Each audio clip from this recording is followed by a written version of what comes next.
मतचोरीचा आरोप करत गेल्या काही दिवसांपासून राहुल गांधी आणि काँग्रेसनं निवडणूक आयोगाच्या विरोधामध्ये आरोपांचं रान उठवलंय आणि याच मुद्द्यावरून आता भाजपने काँग्रेसचे ज्येष्ठ नेते पृथ्वीराज चव्हाण यांच्या निकटवर्तीयांवरती थेट आरोप केलाय आणि काँग्रेसला घेरण्याचा प्रयत्न केलाय।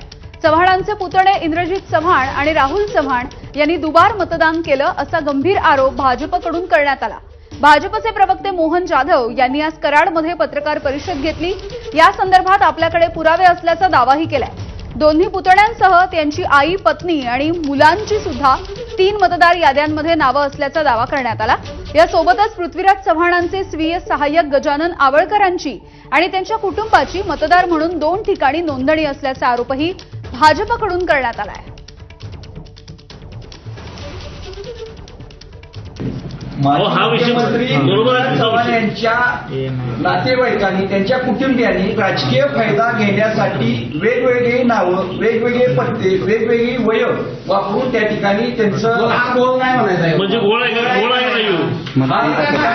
हा अधिकार आम्हाला नाही। काँग्रेस पक्षानं जी कमिटी स्थापन केली यादी पुनरीक्षण करण्याची, त्या कमिटीचे अध्यक्ष आहेत। अशा व्यक्तीच्या कुटुंबातीलच लोक जर अशी करत असतील तर सर्वसामान्य लोकांनी काय करायचं। दरम्यान या आरोपांच्या नंतर मुख्यमंत्री देवेंद्र फडणवीस, नाना पटोले आणि जयंत पाटील हे काय म्हणतायत बघूयात।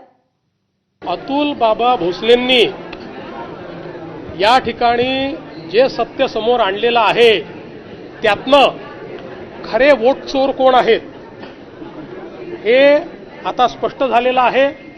आता वोट चोरीचा सगळा कॉन्ट्रॅक्ट राहुल गांधींनीच घेतलेला आहे आणि त्यांचेच लोक या ठिकाणी वोट चोरी करतायत हे लक्षात आलेलं आहे।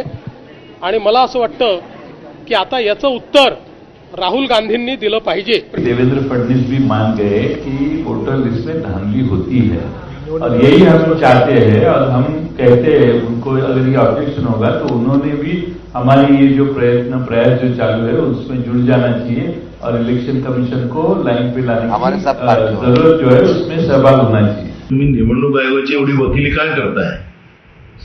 पृथ्वीराज चव्हाणांच्या परिवारातल्या 4 लोकांची नावं हे डबल टिबल आली असेल तर ही जबाबदारी निवडणूक आयोगाची आहे आणि म्हणून आम्ही वारंवार सांगतोय की निवडणूक आयोग या पद्धतीचा ही जी गडबड चालती आहे ही गडबड निवडणूक आयोगाने